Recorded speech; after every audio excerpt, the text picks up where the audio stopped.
ভোলা জেলার সদর উপজেলায় তেঁতুলিয়া নদীর তীরে অবস্থিত ভেদুরিয়া ঘাট। আজকের ভিডিওতে আমরা এই ঘাট সম্পর্কে জানার চেষ্টা করব। ভোলা সদর দালানের সামনে থেকে একটি অটো বা রিকশায় করে আসতে পারবেন ভেদুরিয়া ঘাট। এই ঘাটটি ভোলার অন্যতম এবং গুরুত্বপূর্ণ নৌযান কেন্দ্র। এটি ভোলা ও বরিশালের মধ্যে যোগাযোগের প্রধান মাধ্যম হিসেবে ব্যবহৃত হয়। ভেদুরিয়া ঘাট থেকে বরিশাল পৌঁছাতে লঞ্চে সময় লাগে প্রায় 2 ঘন্টারও অধিক এবং স্পিডবোটে সময় লাগে 40 মিনিট। ভোলাতে আধুনিক চিকিৎসা না থাকায় যে কোনো মুহূর্তে রোগীকে বরিশাল নিয়ে যাওয়ার প্রয়োজন পড়ে। সন্ধ্যা নেমে আসার পর কোনো লঞ্চ বা স্পিডবোট না ছাড়ায় রোগীকে নিয়ে সঠিক সময় হাসপাতালে পৌঁছানো যায় না। ভোলা থেকে বরিশাল যাওয়ার জন্য সড়ক ব্যবস্থা না থাকায় ভোগান্তিতে পড়তে হয় ভোলার সাধারণ মানুষের। লঞ্চগুলো আকারে ছোট হলেও দেখতে খুবই সুন্দর। এখানে প্রত্যেকটা লঞ্চই 2 তলা বিশিষ্ট। পেছনে নামাজের ব্যবস্থাও রয়েছে।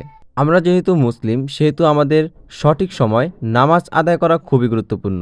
লঞ্চের নিচতলায় বসার এবং খাওয়া দাওয়া করার জন্য ছোট একটি ক্যান্টিনও রয়েছে। কাকু, মাছ কি হিসাবে বিক্রি করেন?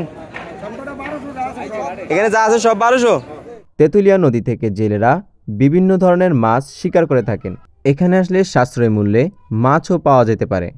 লঞ্চ, ট্রলার ও স্পিডবোটের আনাগোনা একটি জীবন্ত পরিবেশের সৃষ্টি করে। ঘাট থেকে দেখা যায় বিশাল তেঁতুলিয়া নদী, যার উপর সূর্যোদয় এবং সূর্যাস্ত এক অদ্ভুত দৃশ্য তৈরি করে। মেঘে ঢাকা সূর্যটিকে দেখে মনে হয় শিল্পীর তুলিতে আঁকা একটি ছবি। টার্মিনালটির নাম দেওয়া হয় 149 বাংলাদেশ অভ্যন্তরীণ নৌ পরিবহন কর্তৃপক্ষ, ভেদুরিয়া। বন্ধুরা, ভোলা থেকে বরিশাল যাওয়ার একমাত্র লঞ্চ টার্মিনাল ভেদুরিয়া ঘাটকে তুলে ধরার চেষ্টা করেছি। ভিডিওটি ভালো লাগলে শেয়ার করে সবার মাঝে ছড়িয়ে দিন।